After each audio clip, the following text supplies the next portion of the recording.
40 साल से आतंकवाद हिंदुस्तान के सीनों में गोलियां दाग रहा है जी। भारत मां की सीने में गोलियां दागी जा रही है, बम धमाके किए जा रहे हैं, निर्दोषों को मारा जा रहा है। लेकिन वोट बैंक की राजनीति में डूबे हुए लोग कदम उठाने से डरते हैं। मुझे सत्ता की कुर्सी की परवाह नहीं है, मुझे चिंता मेरे देश की, मुझे चिंता मेरे देश की है, मेरे देश के लोगों की सुरक्षा की है। और इसलिए मेहरबानी करके ऐसे मसलों पर राजनीति मत करो। अरे मोदी कहता है कि मैंने इतने घर बनाए, उस पर विवाद करो ना। मोदी झूठ बोल रहा है, सच बोल रहा है, सही कह रहा है, नहीं करो ना विवाद। नहीं कर रहे हैं, सेना को लेकर के करते हैं विवाद। मैं कहता हूं मेट्रो ले लाया, आपको कहना होगा कि चलो नहीं लाया, मोदी झूठ बोल रहा है। करो विवाद, कौन मना करता है भाई। मैं कहता हूं मेडिसिटी बनाया, आप बोलो मोदी झूठ बोल रहा है, मेडिसिटी नहीं बनाए, बोलो ना, कौन मना करता है तुम्हें। मोदी को गाली देने के लिए कोई कम जगह है क्या? पूरा मैदान खाली पड़ा है और मोदी को कोई इतराज नहीं है। सेना को क्यों गाली देते हो? देश के वीर जवानों को क्यों बदनाम करते हो? उनका मनोबल क्यों तोड़ते हो? और इसलिए भाइयों बहनों, मैंने प्रारंभ कहा था, मैं ऐसी धरती पर आया हूं जहां मैंने उस दिन लोगों को लाशें देखी है जी, घायल हुए डॉक्टरों को देखा है, खून से लथपथ नर्सों को देखा है।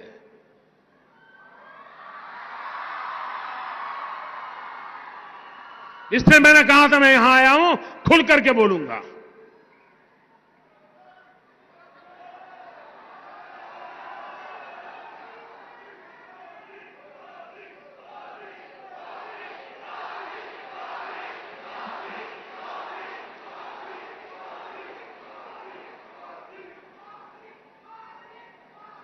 दोस्तों, जिस प्रकार से हम देश की सुरक्षा के लिए प्रतिबद्ध हैं और यह लड़ाई हमने छेड़ी है जी, या मान के चलिए हम देश हित में जो भी आवश्यकता होगा उसको करना हमारी प्राथमिकता रहेगी। मैं देश को विश्वास दिलाना चाहता हूं।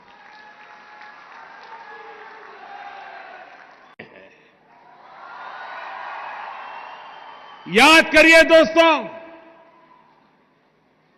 इस सिविल अस्पताल में क्या हुआ था?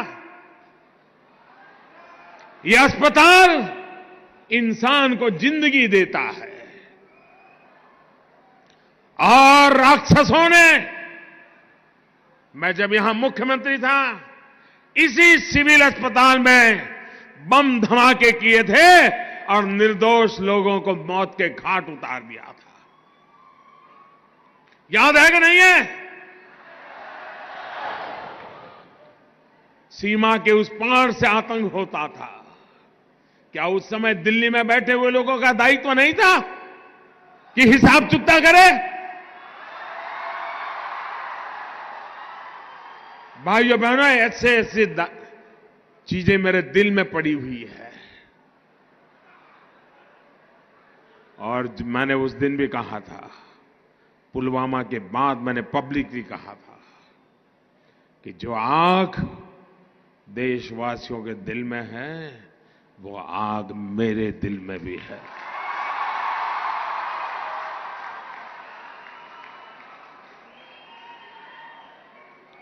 अगर उस समय सरकार में दम होता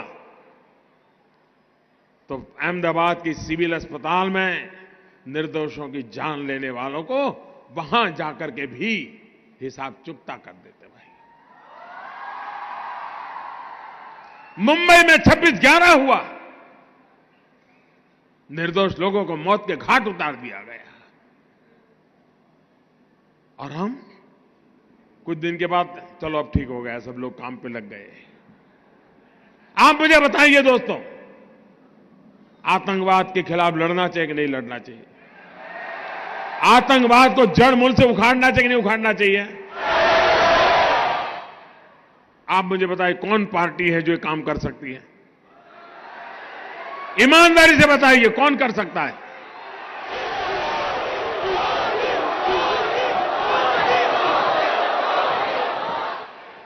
हम एक तरफ गलत करने वालों को सजा दे रहे हैं, तो वहीं ईमानदारी से काम करने वालों का सम्मान भी कर रहे हैं। और भाइयों बहनों, मैं आज अहमदाबाद की धरती पर आया हूं और सिविल अस्पताल में आया हूं, तो वो दृश्य मैं भूल नहीं सकता हूं। और इसलिए मैं आपको कहना चाहूंगा, 7वें पाताल में होंगे उनको भी मैं छोड़ने वाला नहीं हूं।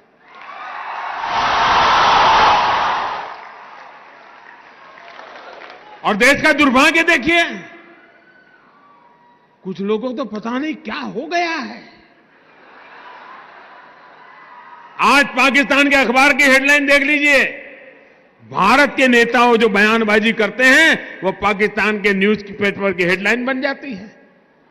ऐसे नेता ऐसी बातें करते हो जो पाकिस्तान के टीवी पर दिखा रहा है, पाकिस्तान की पार्लियामेंट में चर्चा हो रही है।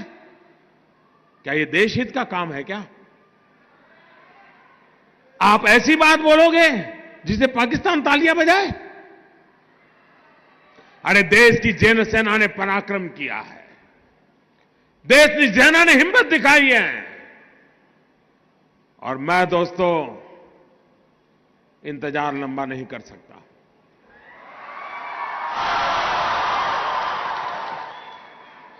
चुन चुन करके हिसाब लेना ये मेरी फितरत है।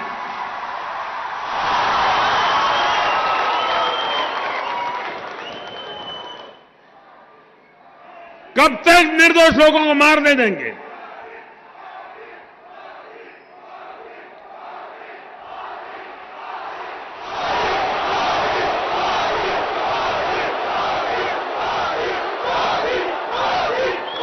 आप दोस्तों बताइए मुझे, आपको हमारे देश की सेना पर भरोसा है?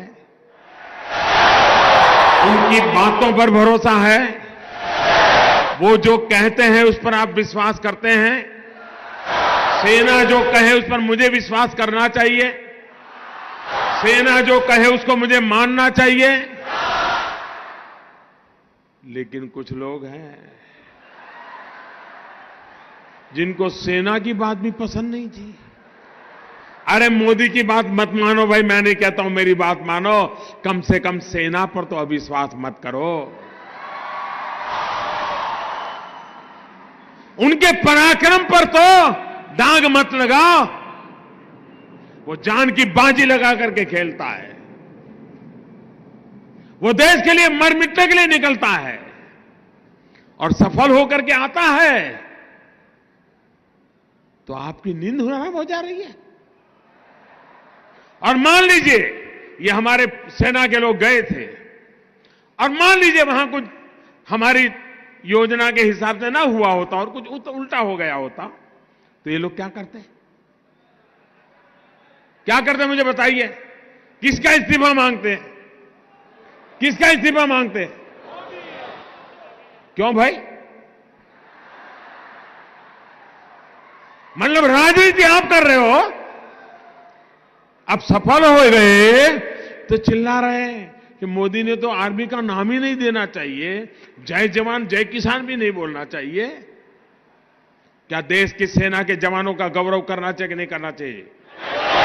उनका सम्मान करना चाहिए कि नहीं करना चाहिए?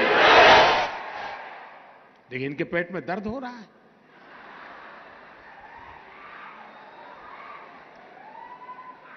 अब ये कहते हैं ये तो चुनाव वाला खेल है। जब सर्जिकल स्ट्राइक हमने पहली बार की तब कहां चुनाव था भाई? ये हमारा सिद्धांत है, हम घर में घुस के मारेंगे।